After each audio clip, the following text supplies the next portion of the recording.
Okay, so previously we have already discussed about compact sets, right? Compact sets.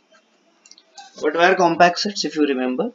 So, you know, a set which is contained in some metric space X, okay,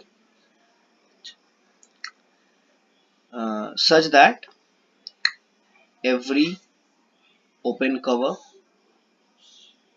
of S has a finite subcover,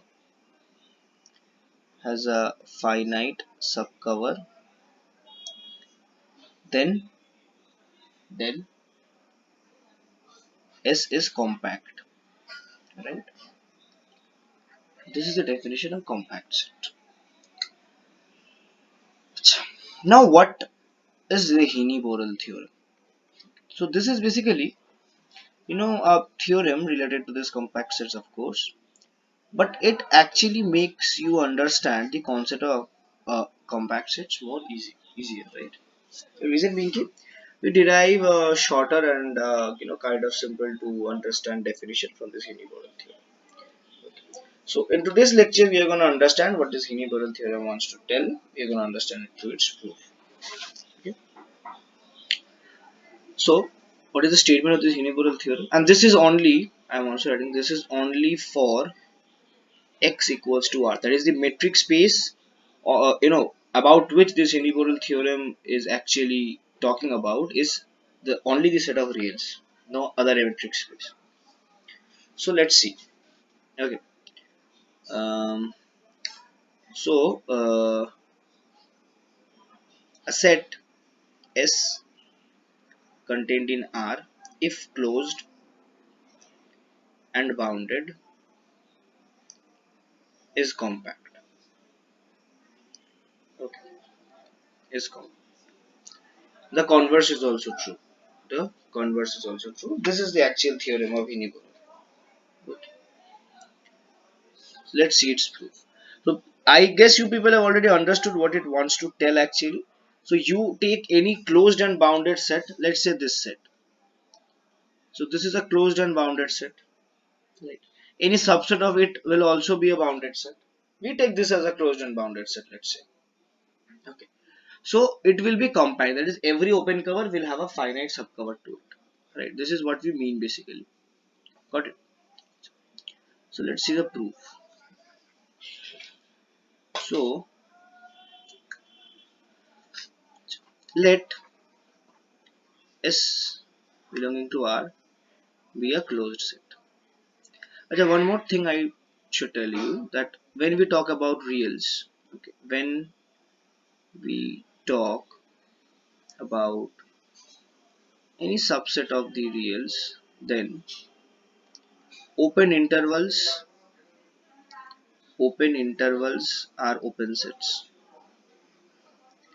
and closed intervals are closed sets. This is just an arbitrary information.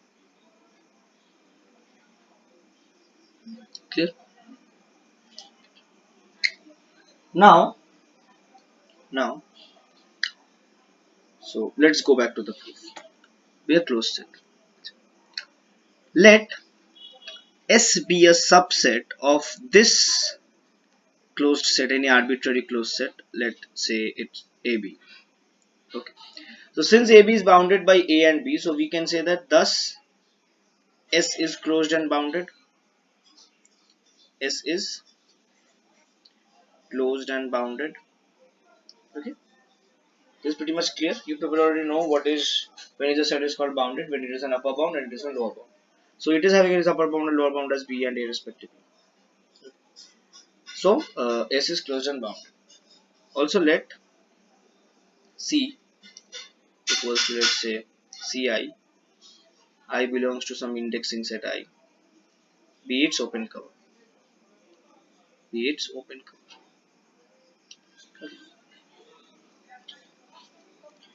Acha. Let this be the open cover of AB. B be the open cover of this closed set AB. Okay. Acha. If this is the open cover of this closed set AB, then what can we say? That AB is contained in the union of all these sets inside this family, right? Now what we do is that we keep on bisecting this interval, and before that we assume that no open cover has a finite subcover. Okay, so we first assume no open cover has a finite subcover. That is basically any open cover has an infinite subcover but no finite subcover. Okay, so no open cover has a finite subcover. So now let's say we bisect this particular interval. Okay, so what we do is basically that, so let this interval be I0. Okay, so let I0 be this. Okay, let's say I1 is a comma a1, let's say. Okay. So this is basically say your a, this is say b, this is say a1. Bisect this, and we keep on bisecting this. How do we keep on bisecting? Now see what the concept says. So since this open cover has no finite subcover, so when we break it into these two parts, so what can we say? So we can basically say that one of these intervals will have no finite subcover, right? One of these intervals will have no finite subcover. If one of these intervals has no finite subcover, then what will that basically mean? One of the intervals not having a finite subcover will eventually mean that the complete interval has no finite subcover, right? Because when you find the union of these two intervals, that is what makes the whole interval. So if one interval has a finite subcover, then we can arbitrarily speak that the whole interval might have a finite subcover or should have a finite subcover. So we break it into two parts, and we assume that we find that basically one of the intervals won't have a finite subcover, and we consider this interval to be that particular one to have no finite subcover. Okay. And when we find the interval which has no finite subcover, we keep on breaking that. We keep on bisecting that. So we again bisect this and to get this one. So we have a comma a2, let's say. Okay. And we keep on doing this till some nth term. Okay. A comma a. Clear. So this interval basically keeps on decreasing, right? The width keeps on decreasing, and what we have here is that I0. Okay, I0 contains I1, which contains I2, which contains I3, and so on till In. If I say what is the length of In, what will you say? Okay, what is the length of this interval In? So obviously it is b minus a whole to the power 2 to the power n. You can basically find out why is this true. And if so, we can say that limit n tends to infinity, b minus a over 2 to the power n is equals to 0, right? From the concepts of limit. If so, then what can we say basically? Then we can say that the length of this particular nth interval as n tends to infinity is 0. What does that mean? That means that as n tends to infinity, we basically reach a point. Okay, so basically we reach a point. So this implies that there exists some x naught which belongs to the intersection of all these intervals. Okay, say, okay, let's write this as n. N belongs to, let's say, naturals. Okay, so n belongs to, let's say, naturals I. Clear? Acha, if this is true, then what can we say?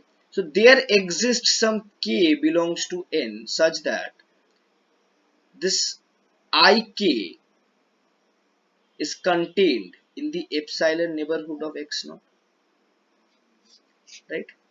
There exists some k which is contained in the epsilon neighborhood of x naught, and if we form a family, we can basically form a family, let's say v epsilon x naught, and this is a finite family, right? These are only one element in it.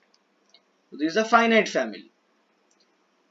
And what we get from here is that V covers Ik, right? V covers Ik. Are you getting my point? So there exists a finite subcover, since this is a smaller collection than the cover we actually assumed, a finite subcover which covers Ik belonging to the, now what is Ik? Ik basically belongs to this interval AB, right? And we have also previously assumed that the A sub the set which we actually were talking about, that set is also a subset of AB. So from here we can say that V epsilon x naught covers S, right? V epsilon covers S. Is that clear? But what we had previously assumed that there exists no finite subcover to any of the intervals. But we are getting that there exists an interval Ik which is covered by a finite cover, right? We need not approach here. We can directly do it from here. So we had previously assumed that there is no finite cover to any of the intervals, but we find a finite cover which covers this interval, any or some particular arbitrary interval. So this, from here, what we get, there appears a contradiction, and this contradiction leads to the, clear? Okay. So we have successfully proved the Heine-Borel theorem. You can also move out, without this contradiction. What you can actually do is that you consider S to be a subset of AB. You keep breaking AB. But the problem here arises is that you cannot arbitrarily break AB without assuming that one of the intervals, one of the sub intervals of this particular interval won't have a finite subcover. Without assuming that, you cannot continuously break it. Okay, there is one more approach where you can do it using the LUB axiom of real numbers. If possible, I will also try to bring that particular approach also. I hope you like this video. So we will be meeting in the next lecture.